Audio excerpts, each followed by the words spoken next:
Assalamualaikum guys, this is Dr. Haris Rashid here, welcoming you all once again to my channel HN Nutrition on the YouTube and Dr. Haris Rashid on the Instagram page.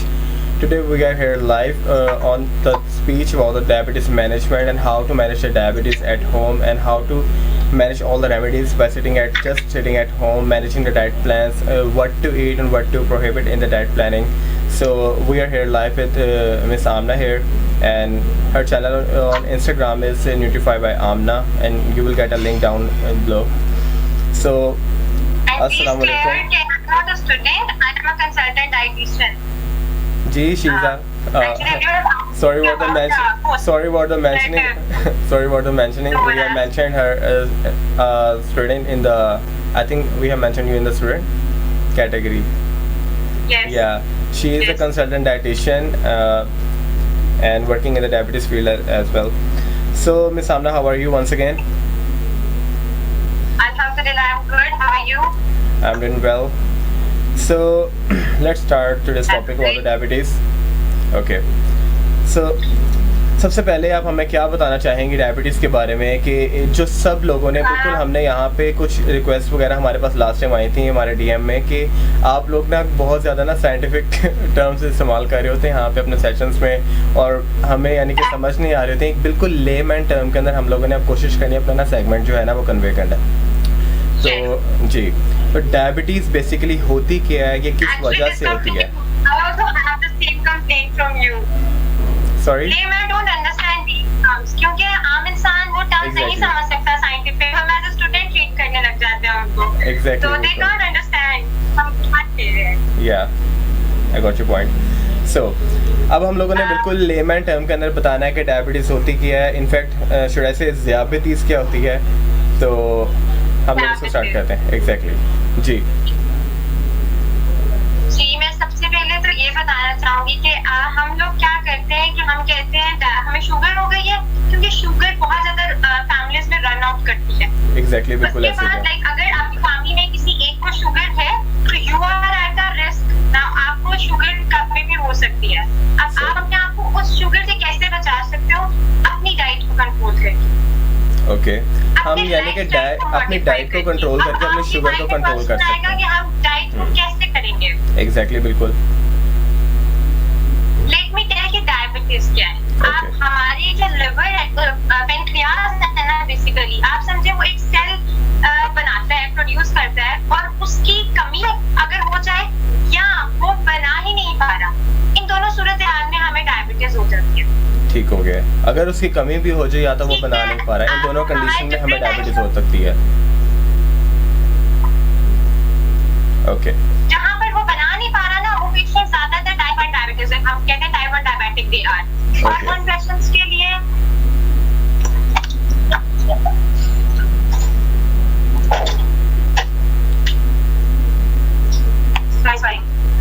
sorry for the disturbance. No, it's okay.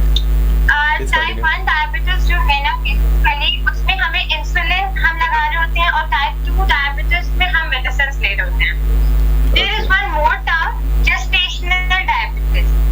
ये वो diabetes है जो pregnant during pregnancy हो जाती है, उनका blood sugar level जो है वो राइज होता है और दे आर एट रिस्क। और वो जो औरतें होती है ना, वो प्रेगनेंसी के बाद उनकी डायबिटीज तो ठीक हो जाती है, but they are at risk 35 to 60% कि उन्हें डायबिटीज हो जाएगी इन कमिंग इयर्स। अब इन सब कंडीशंस में अगर एक मिथ है कि डायबिटीज, मैंने एक सर्वे किया था तो लोगों के मिथ्स थे कि डायबिटीज जो है ना वो खत्म हो जाती है केकड़े को देसी घी में भून के खाने से। किसको किस में खाने से? केकड़े। लाइक ये मिथ्स मुझे कलेक्ट हुई थी ड्यूरिंग माय सर्वे। ओके, तो मैंने ये मिथ क्लियर करनी है कि डायबिटीज खत्म नहीं होती है। डायबिटीज को आप अपनी मेडिसिन और अपनी डाइट से बैलेंस करके आप डायबिटीज की जो कॉम्प्लिकेशंस है ना, जो उसकी पेचीदगियां हैं, जो आपकी लाइफ को की क्वालिटी को भी इंक्रीज करेंगे।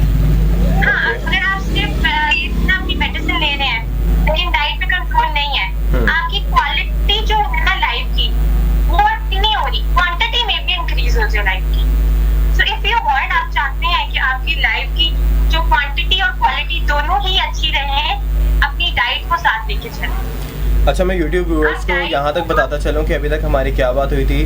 तो जो YouTube चैनल के ऊपर मैं आपको बताता चलूँ कि आमना अजहर से जो हमारी बात हो रही थी वो ये सेंस में हो रही थी। उन्होंने बताया था कि हमारे पास 3 टाइप की डायबिटीज़ बेसिकली अवेलेबल होती है। जिन लोगों ने हमें अभी ज्वाइन किया इंस्टाग्राम के ऊपर वो भी एक दफ़ा दोबारा सुन लें।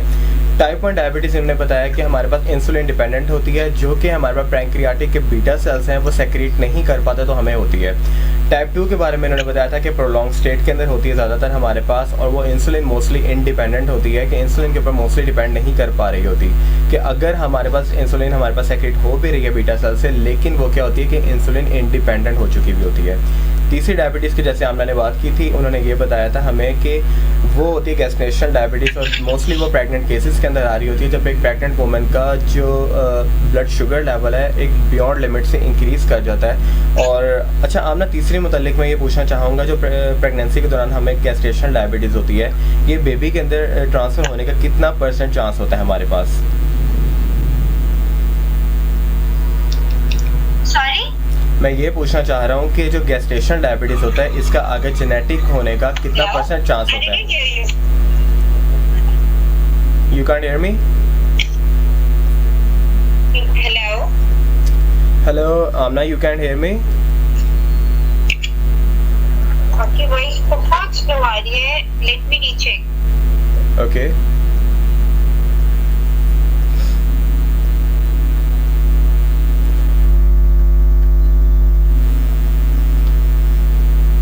अच्छा, तो जैसे कि आपने हमें बता रही थी कि गैस्ट्रेशनल डायबिटीज़ हमारे पास होती है, वो क्यों उनके अंदर प्रेग्नेंट वुमेन्स के अंदर मोस्टली होती है। और सेकेंडली हम इसको कंट्रोल कैसे कर सकते हैं, उसके कुछ सिंपल से रूल्स हैं। अगर अभी मैं कुछ पॉइंट्स बता रही हूँ तो आई एम नॉट एक्सपेक्टिंग कि आपके पेरेंट्स या आप उसको बहुत ही मतलब सारे पॉइंट्स को एक ही दिन में आप उसे एक्सेप्ट कर लो। Okay, start with a little, start accepting 1 point 2 point, adopt करो अपने आप को, give yourself a compliment that we can do and then follow all the rules. Okay, we have to start with a compliment. Yes. Okay. Very first is avoid sugary food. जो आपके sugary food items हैं आप उन्हें avoid करो जितना हो सकता है। अगर आप बहुत ज्यादा शुगरी फूड्स कंज्यूम करने के एडिक्ट हो तो स्टार्ट आप अपनी क्वांटिटी को लेस करते जाओ and then leave it, but do at least start लो, टेक अ इनिशिएटिव, अपने लिए एक थोड़ी सी कोशिश करें। सेकेंडली, अगर फैमिली में डायबिटिक पेशेंट है तो उनको जो चीज आप प्रोवाइड कर रहे हो ना, ट्राई कि आप ही वो ले लो, क्योंकि आप सब भी एट रिस्क में हो। दैट आपके फादर को है तो you all are at risk, आप सबको भी हो सकता है। ओके, सो ट्राई, लेकिन अगर फादर को हमारे किसी बंदे की, क्योंकि फैमिली सब एक साथ लेगी ना, इट विल मतलब ज्यादा बेनिफिशियल है कि पेशेंट को फील नहीं होगा कि ऐसे मुझे ही ये चीज सेपरेट क्यों मिल रही है, और ये कोई ऐसी चीज तो है नहीं कि बाकी सब एक्सेप्ट नहीं कर सकते। I think it's an healthy one. या इट्स अ हेल्दी वन। लेकिन आप फ्रूट्स और वेजिटेबल्स इंटेक ज्यादा करो, बट फ्रूट्स में कुछ फ्रूट्स हैं जो शुगर लेवल को बहुत ज्यादा ब्लड में, खून में आपके ग्लूकोज के लेवल को बहुत जल्दी से इंक्रीज करते हैं, तो उनको थोड़ा सा अवॉइड करें, कम लें उनका, जैसे कि आम हो गया, बनाना हो गया, मैंगो, बनाना, ग्रेप, ये आप थोड़ा सा कम लें। फ्रूट बाकी जितने फ्रूट्स हैं, पपाया इज वेरी गुड, आप बाकी फ्रूट्स क्वांटिटी जितनी मर्जी ले सकते हैं। सेकेंडली, अगर आप चाट बनाते हो, ये सब जरूर ट्राई कीजिएगा। अगर आप चाट बनाते हैं अपने लिए, कोई भी ऐसी चीज अपने फ्रूट्स कट किए हुए, सैलेड बनाया हुआ, फ्रूट सैलेड बनाया है, कोई भी चीज उसमें मत ऐड करें और leave it in a fridge for half an hour. जो नेचुरल फ्रूट शुगर है वो स्क्वीज आउट करती है, it will taste much better. Okay, आपके कहने का ये मतलब है कि अगर हम कोई फ्रूट चाट वगैरह बना रहे हैं तो उसके अंदर से हम अलग से कोई शुगर वगैरह उसके अंदर ऐड ना करें, क्योंकि जो उसकी अपनी शुगर होगी वो जो वाटर लूज करेगा थोड़ी देर के बाद, उस वाटर के अंदर शुगर ऑलरेडी ऐड होगी हमारे पास। एग्जैक्टली। आपने भी देखा कि अगर आप चाट बनाते हो, जो सबसे लास्ट में आप अगर ले रहे होते हो ना, बहुत देर बाद अगर उसी चाट को आप खा रहे हो जिसमें मसाला, शुगर सब डाला था, वो टू मच स्पाइसी होती है। उसकी रीजन क्या है? फ्रूट्स की अपनी शुगर भी रिलीज हुई होती है, नेचुरल कंटेंट्स जो उसके न्यूट्रिएंट्स हैं वो भी रिलीज हुए होते हैं। ओके। सेकेंडली, वेजिटेबल्स, आप वेजिटेबल्स लें। भिंडी बहुत अच्छी है शुगर के लिए, और कुछ वेजिटेबल्स जैसे आलू, मटर, और जो रूट वेजिटेबल्स हैं, सब्जियां, इनका इस्तेमाल कम से कम करें, क्योंकि ये भी खून में ग्लूकोज के लेवल को बहुत जल्दी राइज करती हैं। ओके अच्छा, यहाँ पर एक मेरा क्वेश्चन है कि अच्छा यहाँ पर एक मेरा क्वेश्चन था कि अगर हम लोग टाइप 1 डायबिटीज़ के अंदर देख रहे होते हैं तो कुछ लोगों के अंदर सॉरी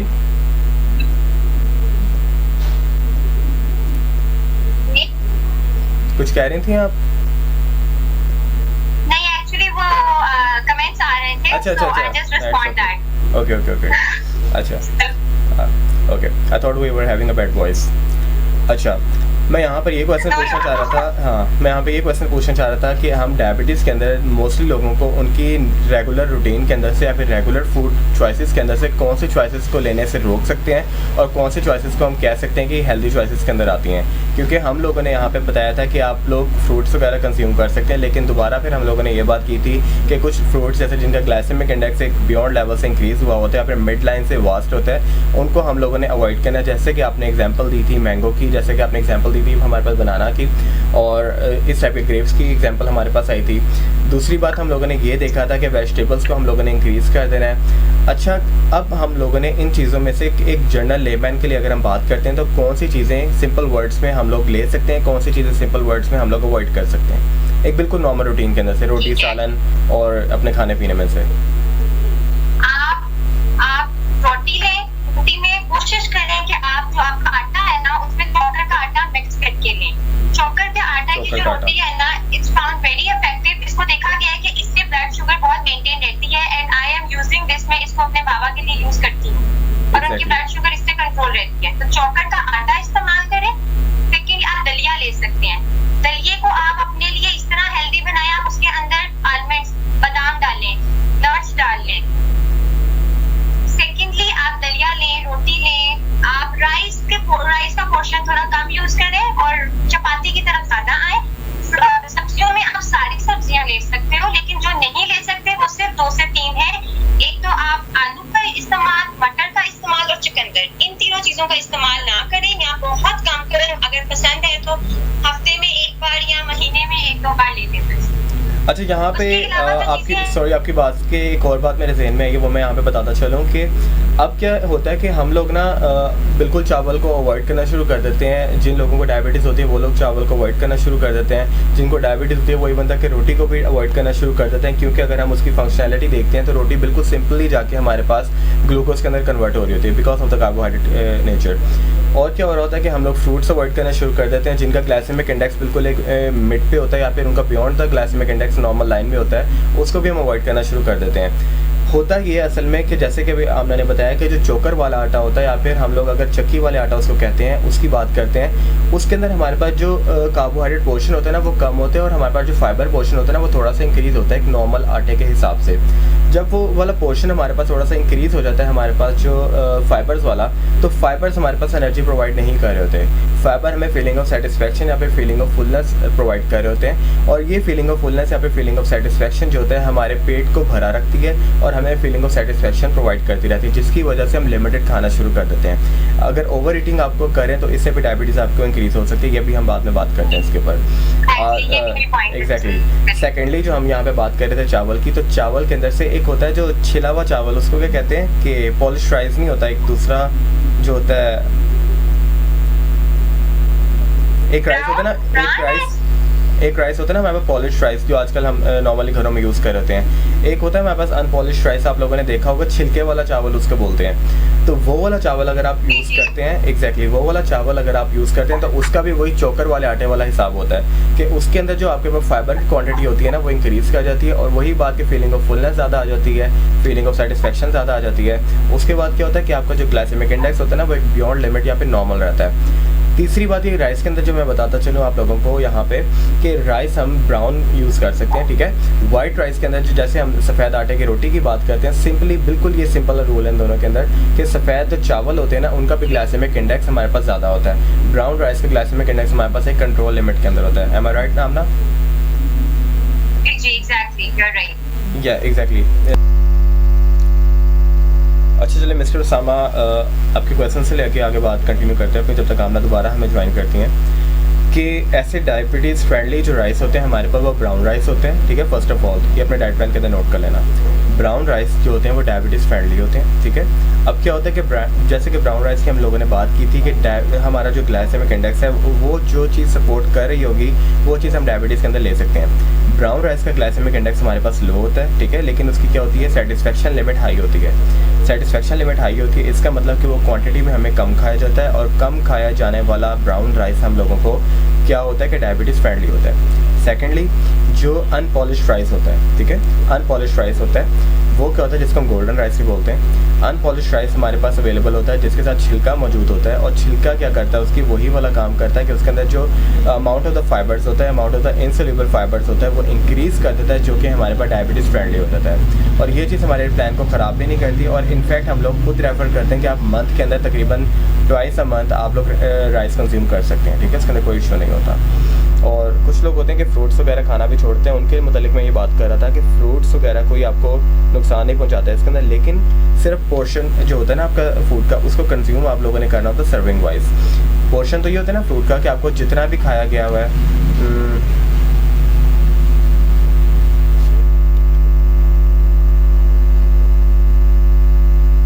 जी ब्राउन राइस हमें इजीली अवेलेबल होते हैं डिफरेंट स्टोर्स वगैरह के ऊपर, हमारे पास इजीली बिल्कुल अवेलेबल होते हैं, कोई इसके अंदर इशू नहीं होता।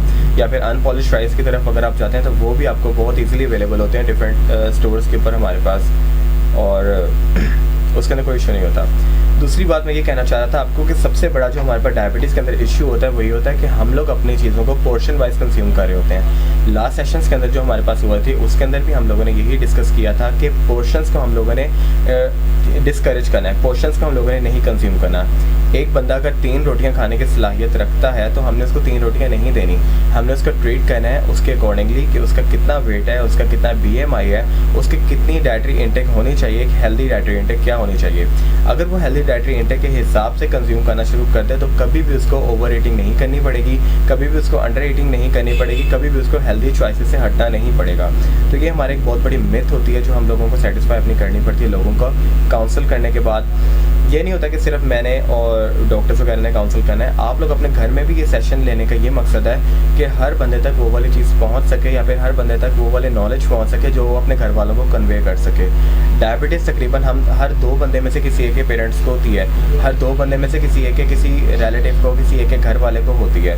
हमें काफ़ी ज़्यादा आइडिया होता है कि वो कितने ज़्यादा कंसर्न होते हैं अपनी डाइट के बारे में कि हमें कौन सी चीज़ कंज्यूम करनी चाहिए, कौन सी चीज़ हमें अवॉइड करनी चाहिए, पता ही नहीं चल रहा होता उनको। और क्या होता है कि तकरीबन सब कुछ वो छोड़ के बैठे हुए होते हैं कि हमें डायबिटीज़ वाले की कोई खुराक ही नहीं होती। ऐसा नहीं है, आप लोग एक बिल्कुल नॉर्मल लाइफ गुजार सकते हो, आप लोग एक बिल्कुल नॉर्मल ईटिंग कर सकते हो, कुछ भी आपका चेंज नहीं होता। सिर्फ लिमिटेड आपने क्या करना है, अपने हाई ग्लाइसेमिक फूड्स वगैरह काम करती हैं, अपनी मेडिसिन भी ऑन टाइम लें। आइदर आप अपनी इंसुलिन पे हैं या अपनी मेडिसिन पे हैं, जो कि टाइप 2 के पेशेंट्स मेडिसिन होते हैं तो वो मेडिसिन लें। अपने उसके साथ साथ आप जो फ्रूट्स आपको कहे हैं उन्हें अवॉइड करें, बाकी सारे फ्रूट्स लें। पपाया इज वेरी गुड, भिंडी बहुत अच्छी है, कोकाकाटा इस्तेमाल करें, शुगरी चीजें अवॉइड करें, ज्यादा नमक वाली चीजें भी अवॉइड करें। सहरी के टाइम आप जब डायबिटिक पेशेंट रोजा रखते हैं तो वो नमकीन चीजें अवॉइड करें, क्योंकि नमकीन चीजें खाने से पानी की कमी हो जाती है जिस्म में, और प्यास बहुत ज्यादा लगती है और आपकी बॉडी डिहाइड्रेशन की कंडीशन में जा सकती है। बाकी आपके घर में अगर कोई डायबिटिक है तो उसको मोटिवेट करने के लिए आप खुद भी अगर उनके साथ बैठ के कुछ खा लेंगे, परहेजी खाना या डाइट ऐसी, तो इसमें कोई हर्ज नहीं है। आप भी तो आप अपने आप को बचा रहे हो बीमारियों से। It's good for you and your family. Take care of everyone, take care of yourself. Okay, thank you miss Samna. आज हम लोगों ने काफ़ी कुछ सीखा डाइट और डायबिटीज़ वगैरह के बारे में, तो इंशाल्लाह will be back with another section. तो इंशाल्लाह हमारे यूट्यूब व्यूअर्स के लिए कि इंशाल्लाह हम दोबारा किसी अपने पास आते हैं डायबिटीज़ वगैरह मैनेजमेंट के हिसाब से और किसी एक्सरसाइज वगैरह को साथ लेके, और इंशाल्लाह फिर हम दोबारा मुलाकात होती है। तो जिन लोगों के क्वेश्चन हम आंसर प्रॉपर्ली ना हो, एक क्वेश्चन है प्लीज, अगर इसका रिप्लाई आप बता दें कुछ बेस्ट। अगर जॉगिंग का टाइम नहीं है और क्रंचेस नहीं कर सकते, ओबीस है, तो वेट कैसे लूज करें? अच्छा, अगर आपके पास जॉगिंग का टाइम नहीं है, क्रंचेस नहीं कर सकते, वेट लूज नहीं कर सकते, कम से कम आपके घर में सीढ़ियाँ अवेलेबल होंगी, ठीक है। एक शॉर्ट लिस्ट में आपको बताता हूँ, स्टेयर्स आपके घर में अवेलेबल होंगी।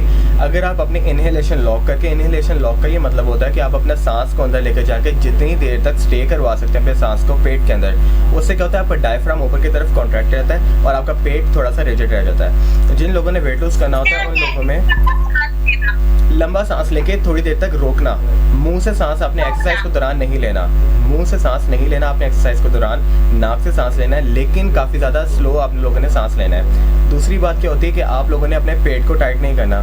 जो लोग ओबीस होते हैं ना ज़्यादा, वो क्या करते हैं कि पेट को टाइट करके फेर रहे होते हैं अपने, तो ये नहीं करना। जितना पेट का मसल आप अपना वर्किंग में लेकर आओगे उतना वो ज़्यादा बाहर निकलेगा पेट आपका। तो ये थोड़ी सी चीज़ें थी, आप स्टेयर्स को यूज़ कर सकते हैं अपनी रेगुलर एक्सरसाइज वगैरह के लिए। और काफ़ी ज़्यादा और भी चीज़ें हैं जो अगर यहाँ पे हम आंसर नहीं कर सके तो आप पर्सनली फिर कॉन्टैक्ट कर सकते हैं, ठीक है। सो आज का सेशन फिर हम कमेंट्स करते हैं अपना यहाँ पर। Thank you so much everyone for joining us, this is doctor Haris Sachin and miss Aamna here. Thank you so much, we will be back with another section. Allah हाफिज़।